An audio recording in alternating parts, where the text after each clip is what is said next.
এই স্বাধীনতা দিবসের মর্মার্থ গ্রহণ করতে আমরা একটু ইতিহাসের রোমন্থন করব। ইংরেজরা ব্যবসার নামে তৎকালীন বাংলার স্বাধীন নবাব সিরাজউদ্দৌলাকে হারিয়ে দেয়। তবে ইতিহাসের পতাকার নাম হিসেবে মীর জাফর চিরকালের জন্য বিশ্বাসঘাতক হিসেবে উল্লেখিত হয়ে যায়। তাকে ব্যবহার করে ইংরেজরা শুরু করে স্বেচ্ছাচারিতা।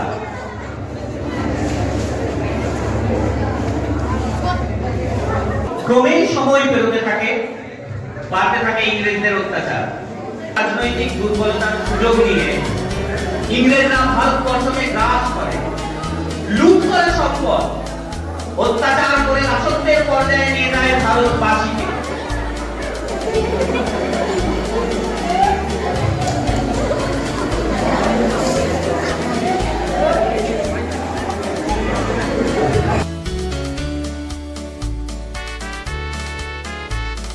এক অভাবনীয় পন্থা হিসেবে জীবনের পরোয়া না করে আদালতে তাদের মামলার প্রতিফলনকে তারা বেছে নেয়। শুরু হয় 1915 সালের লাহোর ষড়যন্ত্র মামলা এবং লালা লাজপত রায়ের হত্যার প্রতিশোধ হিসেবে জন সার্জেন্টের হত্যা মামলা।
এবং তার উগ্ররূপ প্রকাশ পায় নেতাজি সুভাষচন্দ্র বোসের মাধ্যমে। একদিকে তার আগ্রাসী ছাত্রতন্ত্র আন্দোলন তৎকালীন কংগ্রেসের ছায়া ছেড়ে তৈরি করে আজাদ হিন্দ বাহিনী। তার অপ্রমাণিত মৃত্যুর খবর আসার আগে পর্যন্ত ইংরেজদের পায়ের তলার মাটি নরম চোরা মাটিতে পরিণত হয়। ভয় পায় ইংরেজরা। অন্যদিকে গান্ধীজির অহিংস আন্দোলনের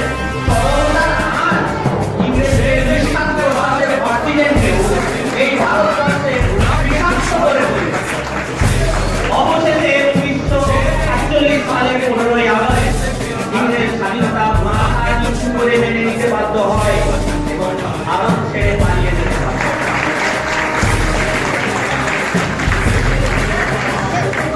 তাহলে আমাদের ইতিহাসের পাতা উল্টে একটুখানি দেখানোর চেষ্টা। যাই হোক, এই নাটক বা ছায়া নাটক পরিবেশনায় যেসব ছাত্রছাত্রীরা যুক্ত রয়েছেন তাদেরকে একটু উপরে ডেকে নেব। ছেলেরা যারা হাতে হাতে বেঞ্চ সরিয়ে দেওয়া সবকিছু এদের ছাড়া নাটকটা হতো না, তাদেরকে আমি একটু স্টেজে রেখে নেবো। চলেছে তো এসো।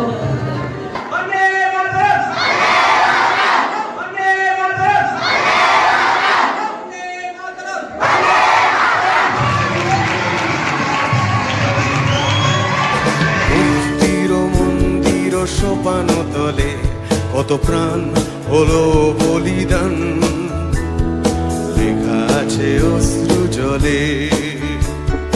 মুক্তির মন্দির সোপানো তলে কত প্রাণ হলো বলিদান, লেখা আছে অশ্রু জলে।